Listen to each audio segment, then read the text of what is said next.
श्री शिवाय नमस्तुभ्यम। आज हम आपके लिए लेकर आए हैं सोमवार व्रत कथा।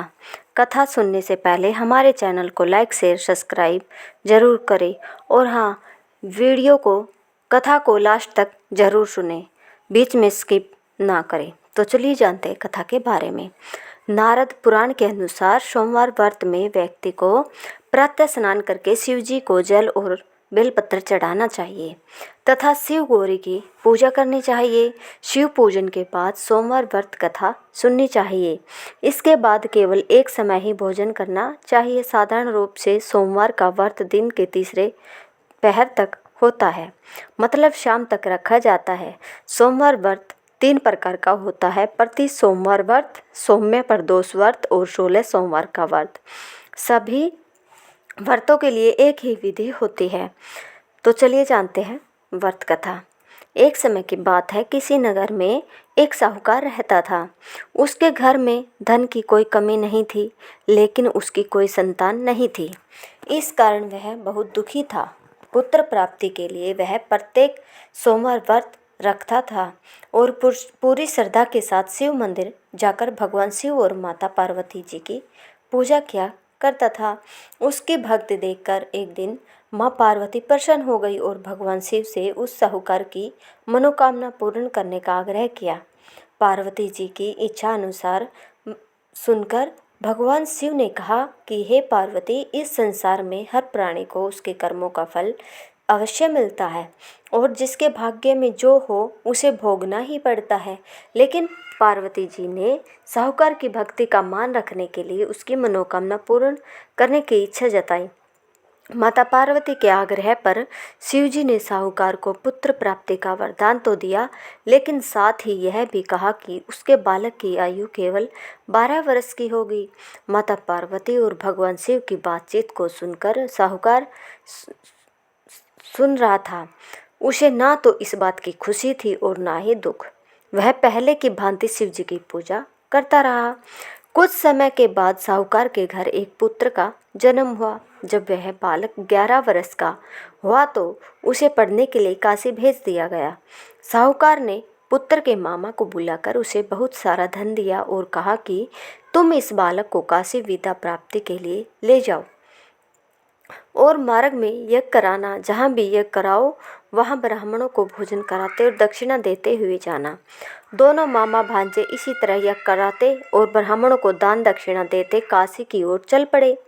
रात में एक नगर पड़ा जहाँ नगर के राजा की कन्या का विवाह था, लेकिन जिस राजकुमार से उसका विवाह होने वाला था वह एक आँख से काना था। राजकुमार के पिता ने अपने पुत्र के काना होने की बात को छुपाने के लिए एक चाल सोची। साहूकार के पुत्र को देखकर उसके मन में एक विचार आया। उसने सोचा, क्यों न इस लड़के को दूल्हा बनाकर राजकुमारी से विवाह करा दूं। विवाह के बाद इसको धन देकर विदा कर दूंगा और राजकुमारी को अपने नगर ले जाऊंगा। लड़के को दूल्हे के वस्त्र पहनाकर राजकुमारी से विवाह कर दिया गया, लेकिन साहूकार का पुत्र ईमानदार था।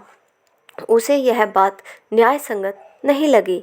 उसने अवसर पाकर राजकुमारी की चुन्नी के पल्ले पर लिखा कि तुम्हारा विवाह तो मेरे साथ हुआ है, लेकिन जिस राजकुमार के संग तुम्हें भेजा जाएगा वह एक आँख से काना है। मैं तो काशी पढ़ने जा रहा हूँ। जब राजकुमारी ने चुन्नी पर लिखी बातें पढ़ी तो उसने अपने माता पिता को यह बात बताई। राजा ने अपनी पुत्री को विदा नहीं किया, जिससे बारात वापस चली गई। दूसरी ओर साहूकार का लड़का और उसका मामा काशी पहुँचे और वहाँ जाकर उन्होंने यज्ञ किया। जिस दिन लड़के की आयु 12 साल की हुई उसी दिन यज्ञ रखा गया। लड़के ने अपने मामा से कहा कि मेरी तबीयत कुछ ठीक नहीं है। मामा ने कहा कि तुम अंदर जाकर सो जाओ। शिवजी के वरदान अनुसार कुछ ही देर में उस बालक के प्राण निकल गए। मर्द भांजे को देख उसके मामा ने विलाप शुरू किया। संयोगवश उसी समय शिवजी और माता पार्वती उधर से जा रहे थे।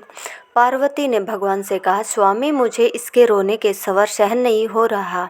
आप इस व्यक्ति के कष्ट को अवश्य दूर करें। जब शिवजी मृतक बालक के समीप गए तो वह बोले कि यह उसी साहूकार का पुत्र है जिसे मैंने 12 वर्ष की आयु का वरदान दिया था।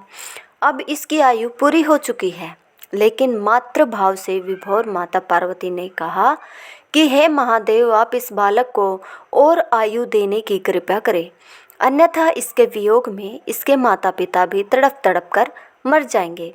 माता पार्वती के आग्रह पर भगवान शिव ने उस लड़के को जीवित होने का वरदान दिया। शिव जी की कृपा से वह लड़का जीवित हो गया। शिक्षा समाप्त करके लड़का मामा के साथ अपने नगर की ओर चल दिया। दोनों चलते हुए उसी नगरी में पहुँचे जहाँ उसका विवाह हुआ था। उस नगर में भी उन्होंने यज्ञ का आयोजन किया। उस लड़के के ससुर ने उसे पहचान लिया और महल में ले जाकर उसकी खातिरदारी की और अपनी पुत्री को विदा किया। इधर साहूकार और उसकी पत्नी भूखे प्यासे रहकर बेटे की प्रतीक्षा कर रहे थे। उन्होंने प्रण कर रखा था कि यदि उनके अपने बेटे की मृत्यु का समाचार मिला तो वह भी अपने प्राण त्याग देंगे।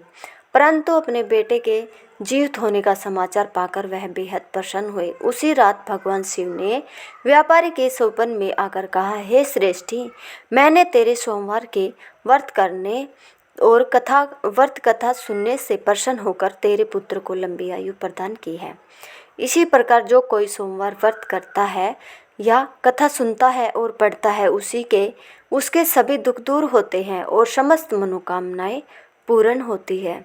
तो बोलिए सभी श्री शिवाय नमस्तुभ्यम। वो कहते हैं ना, भोले बाबा तो भोले हैं, सबकी मनोकामनाएं अवश्य पूर्ण करते हैं। अगर आपको हमारी यह कथा पसंद आई हो तो हमारे चैनल को लाइक शेयर सब्सक्राइब करना ना भूलें। तो धन्यवाद सभी का।